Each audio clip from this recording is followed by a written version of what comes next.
ATM Azharul Islam, জনাব ফখরুজ্জামান, জনাব মোহাম্মদ সৈয়দ মোহাম্মদ হুসাইন, জনাব আবু তাহের সহ যারা জেলে বন্দী আছে সকলের মুক্তি দাবি করছি।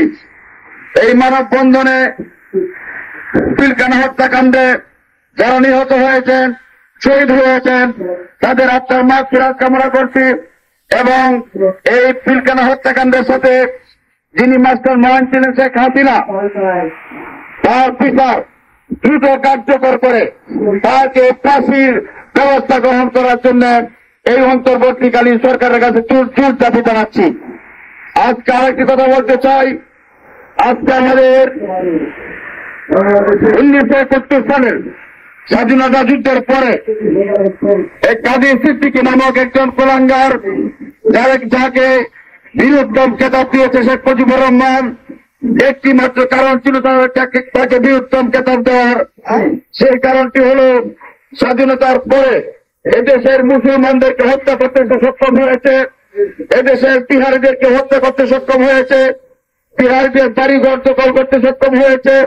সেই কারণেই শেখ মুজিবুর রহমান পুরস্কার হিসেবে তাকে বীরোত্তম খেতাব দিয়েছে।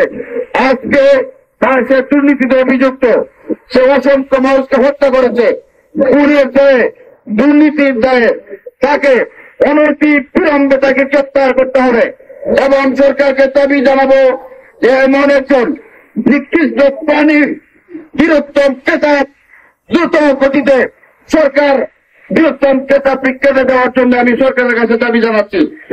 আর একটি কথা না বললেই নয়, স্বরাষ্ট্র উপদেষ্টা সারা বাংলাদেশে আজকে চুরি, ডাকাতি এবং অপহরণ, গান ছিনতাই এমন হারে বেড়ে গিয়েছে যেটা অতীতের তুলনায় অনেক গুণ বেশি।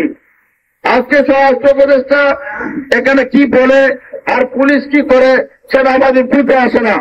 একটি কথাই আপনাদের কাছে প্রশ্ন রাখতে চাই সাংবাদিক বন্ধুগণ, 2000 ছাত্র জনতা হত্যা হয়েছে। 2000 ছাত্র জনতাকে একজন করে পুলিশ যদি একজন ছাত্র জনতাকে হত্যা করে, 2000 পুলিশ সেখানে জড়িত ছিল। কয়জন পুলিশ গ্রেপ্তার হয়েছে? কমপক্ষে 2000 পুলিশ গ্রেপ্তার হওয়ার দরকার ছিল।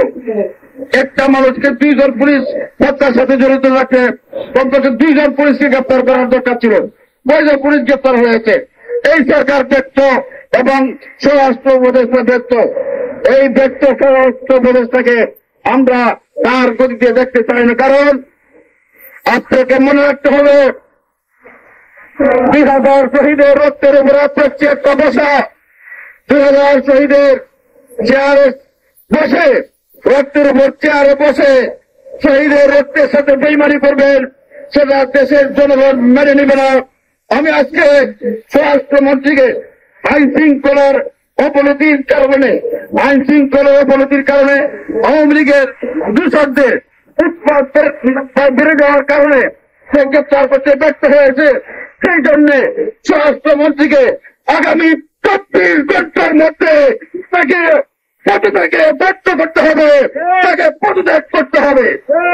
আমি আজকে এই সংগঠনের নেতৃবৃন্দকে অভিনন্দন জানিয়ে আমি আমার সংক্ষিপ্ত বক্তব্য এখানে শেষ করছি।